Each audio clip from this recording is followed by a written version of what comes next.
it's Nicole. Welcome back to the channel. For today's video, I have a new release from OPI. This is their holiday 2025 collection called Good Enough to Treat. This entire collection is inspired by sweets and desserts. If you enjoy seeing the mainstream polish reviews on the channel, don't forget to give this video a big old like, hit subscribe, all the things. The Good Enough to Treat collection is available right now on BeyondPolish.com. I was gifted this collection from Beyond Polish. If you want to pick up this collection or anything else on the Beyond Polish website, you can use my affiliate code, Nicole Loves Nails, to save 10% off the entire website. And thank you very much to Beyond Polish for gifting me these polishes. I greatly appreciate it. So I have a total of 12 nail polishes to share with you all, so we're just gonna get right into it. So as always, in the description box, links to where you can pick these polishes up. These should be trickling down to all of the places where OPI is sold. OPI is sold in a whole slew of places. Everything is linked in the description box. And of course, I will also have timestamps in the description box as well. Let's just get right into this video.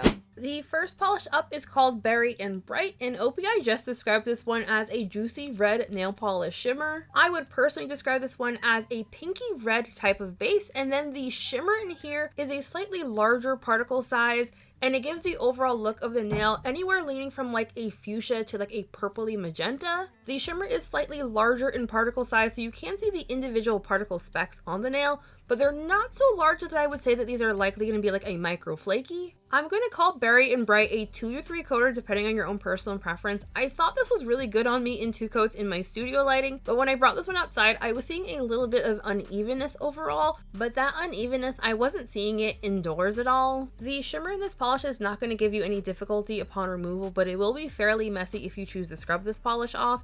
As always, I recommend the soak off method, but you know, do what you want. This next polish up is called Me Up Toffee, and OPI describes it as a berry gold nail polish shimmer. Me Up Toffee is going to be one of the more interesting polishes in this release. The base on this appears to be purple, and it has a very strong golden shimmer. I really love how this golden shimmer really pops from this kind of like warm purpley kind of base. Me Up Toffee is going to be another 2 to 3 coater depending on your own personal preference. For me personally, I did not think that the amount of jump in opacity that I got in 3 coats would really get me to do 3 coats if I was wearing this for personal wear. You get like slightly more opacity with the 3rd coat, but there still was a visible nail line element to this one in 3 coats. I think out of the polishes in this release, Me Up Toffee is one of the ones that if I had just seen like a swatch photo of just this polish on its own, didn't know the brand, I would have guessed that this was released by either an indie or a boutique brand.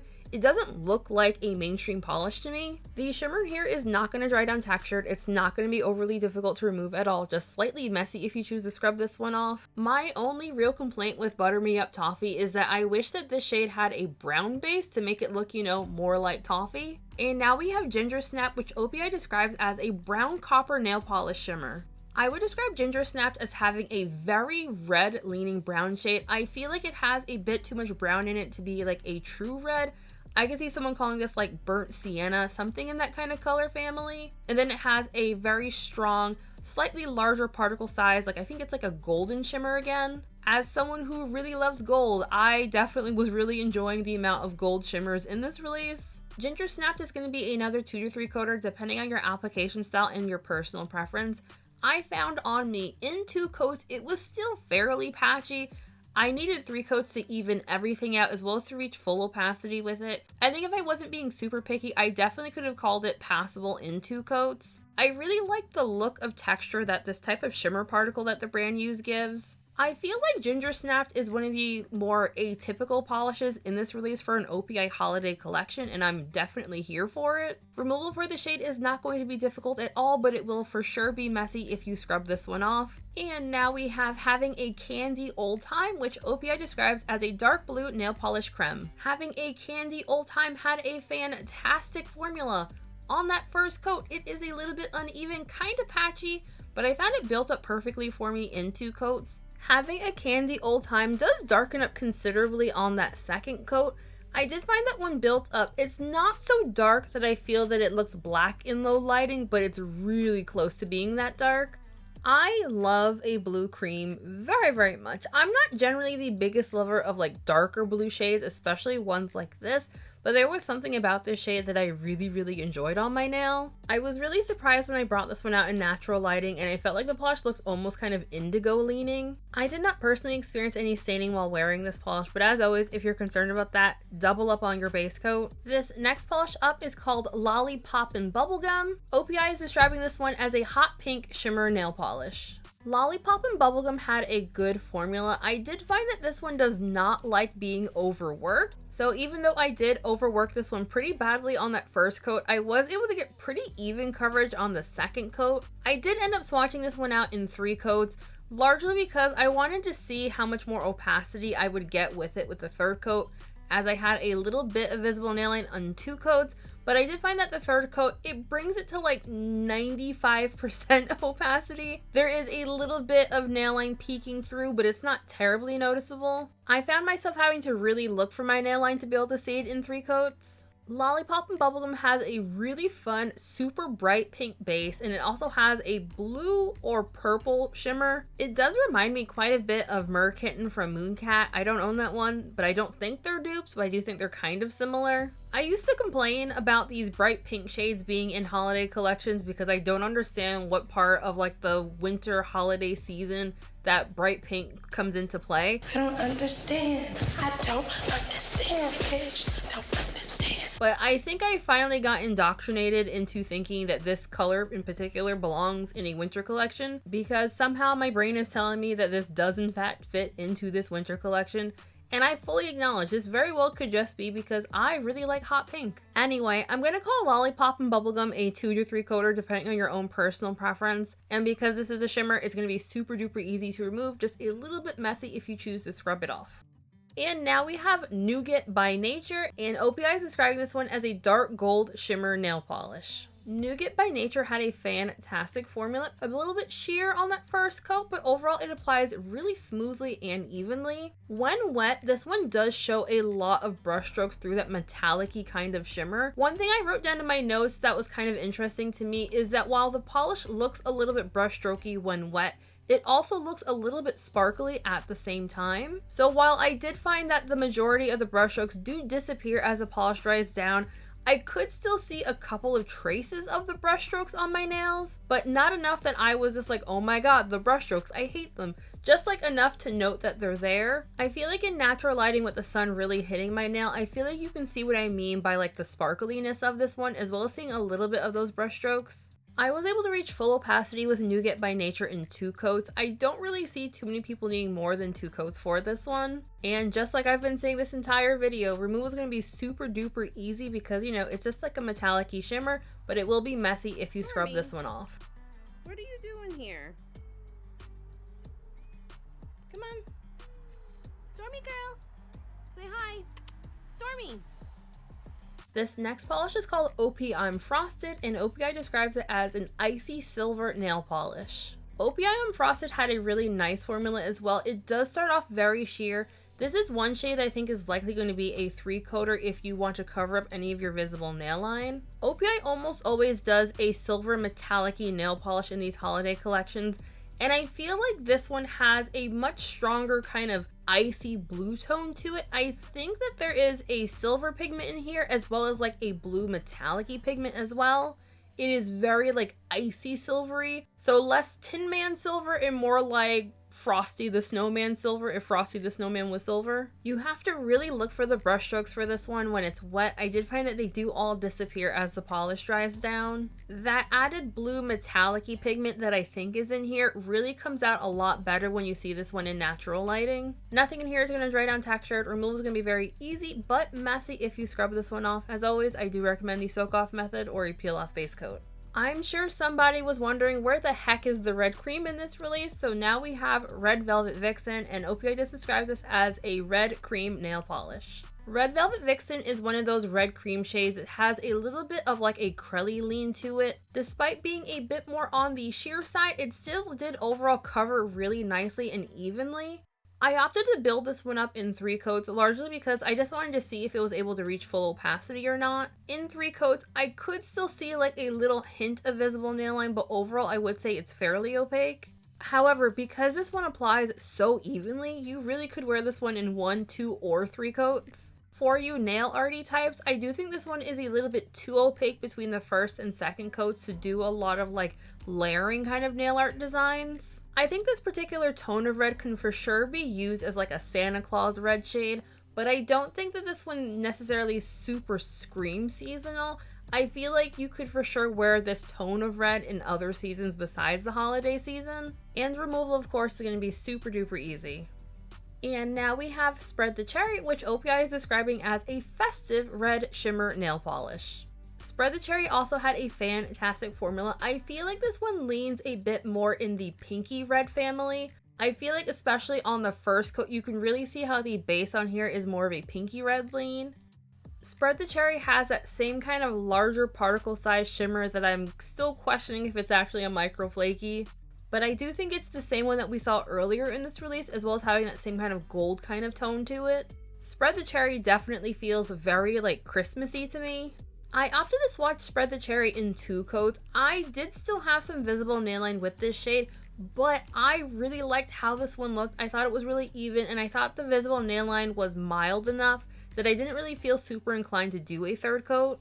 I feel like the shimmer in this one doesn't stand out quite as strongly as some of the other polishes. Like, you can definitely see that it's there, but it doesn't pop as strongly, I feel, as some of the other polishes did. And again, we have a super duper easy removal. This next polish is called Star-zipan on the Tree, and OPI describes it as a chocolate brown nail polish. Star-zipan on the Tree had a fantastic formula. Once again, a little bit uneven on that first coat, but it built up perfectly for me in 2 coats.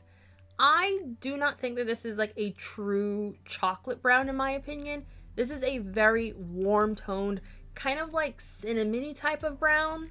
I could even see this being described as like a brick red. It just has a little bit too much red to be like a chocolate color in my mind. I found this one applied super smoothly, super evenly, and self-leveled perfectly as well. I did find that it dries down slightly dull, so you will want glossy top coat for a nice glossy finish. And again, super easy removal. This next polish is called Tempted to Lick-orice, and OPI describes it as a gunmetal nail polish shimmer. I know there are a lot of people who really do not like puns for nail polish names, but I feel like puns like this one are really funny. Like, that's cute. Lick-orice, come on, that's a good one. I'm going to call this one a 2 to 3 coater depending on your own personal preference.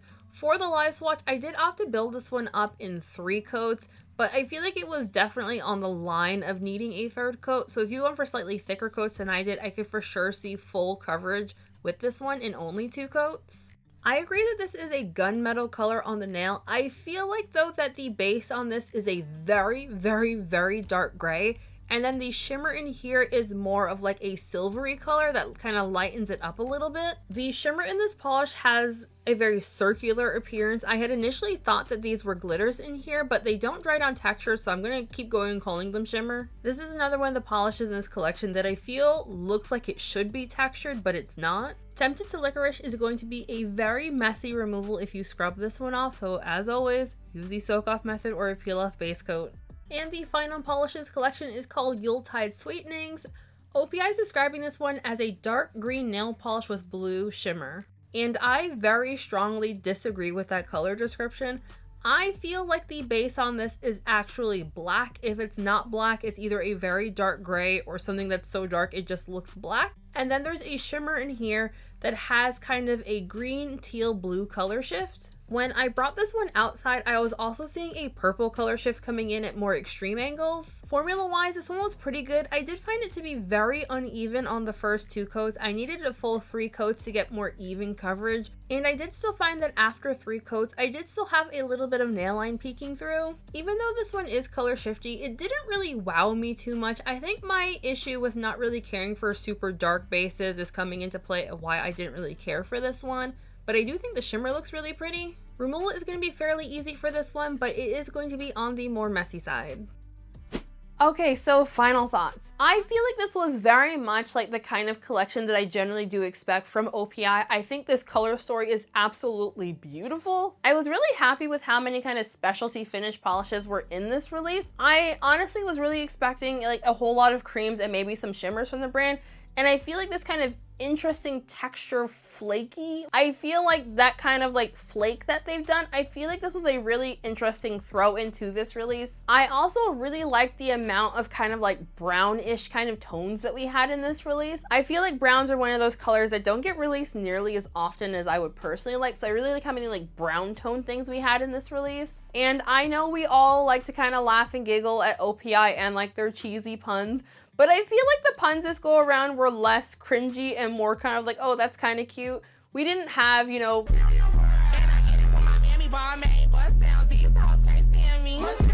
material girl again.